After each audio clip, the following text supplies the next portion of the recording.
முருக பக்தர்கள் அனைவருக்கும் அடியேனின் வணக்கம். சக்தியும் நானும். இப்படியும் ஒரு முருக பக்தர் இருப்பாங்களா?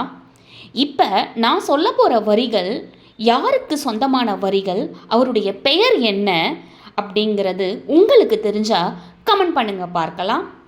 முருக பக்தர்களான நமக்கு அவரை பற்றி தெரிஞ்சிருக்கிறது ரொம்பவே முக்கியங்க. என்ன செய்ய முடியுமா? உனக்காகவே தாண்டி வந்தேன் கடலை, வாங்குவேன் உன் உடலை, அணிவேன் மாலையாய் உன் குடலை, ஆனால் என் முருகன் கட்டளை இடலை, அதனால் உன்னை நான் தொடலை.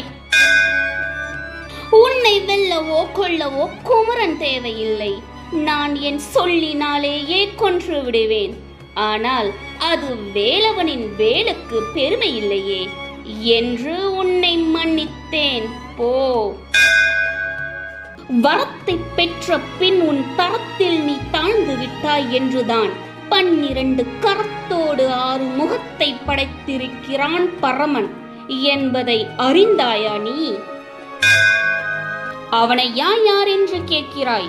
உன்னை ஒழிப்பதற்கென்றே உலகத்தில் தோன்றியவன், வேலோடு வந்திருப்பவன், உன்னால் வேதனைப்படும் அமரர்களை விடுவிக்கப் போகின்றவன், வேலன், வேதத்திற்கு சீலன், பார்வைக்கு பாலன், பகைவர்களுக்கு காலன்.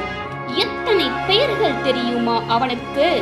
கந்தன் என்பார், கடம்பன் என்பார், கார்த்திகேயன் என்பார், முருகன் என்பார், குகன் என்பார், சண்முகன் என்பார், உன்னையும் வளைத்த பின் சூரனையும் வளைத்த சூரன் என்பார்.